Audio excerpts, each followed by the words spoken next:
Principalement, c'est une forme de gangrène au niveau du visage, mais également des tumeurs cancéreuses. Le premier objectif donc financier, le second objectif qui est plus médiatique, je veux dire, ou en tout cas d'interpellation de ce qui se passe là-bas et que nous considérons qui est vraiment inacceptable, puisque cette maladie est uniquement une conséquence de la pauvreté. Ce n'est en rien une maladie génétique, héréditaire. C'est une maladie qu'on n'attrapera jamais ici en Europe. Elle est uniquement liée à la pauvreté. Et en ça, c'est inacceptable, surtout quand on voit les conséquences, qui sont en fait un enfant qui perd littéralement son visage, la mâchoire, l'orbite oculaire, le nez, tout ou partie de tout ça, et qui de surcroît, dans ces pays-là où on ne comprend absolument pas comment en une semaine de temps, cette maladie peut littéralement faire un énorme trou dans le visage, comment elle peut se développer en une semaine de temps. Donc ces enfants, en plus, sont rejetés.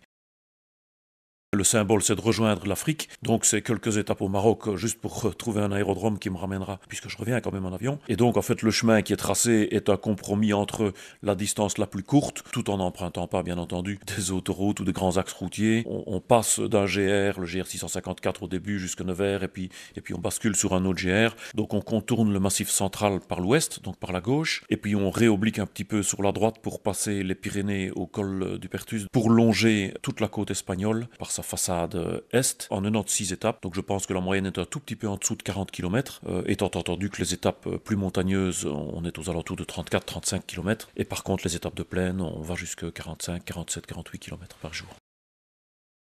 Je pense qu'il faut être convaincu qu'on fera tout pour y arriver et puis qu'on est assez têtu pour le faire. Physiquement, je pense qu'il faut marcher un maximum et puis être attentif aux petites douleurs qu'on a et puis essayer de le corriger soit par l'équipement, soit par de l'entraînement. Après une année de préparation théorique du projet en lui-même, pratique malheureusement pas, enfin pratique en termes de préparation physique pas. On a envie d'en découdre, donc on a envie d'être sur le terrain et puis d'y aller. Maintenant, c'est sûr qu'il y a une certaine pression liée notamment à l'ensemble des personnes. Il y a déjà des centaines, il y a plusieurs milliers déjà de personnes qui ont été sur notre site internet et qui envoient des petits mots de sympathie.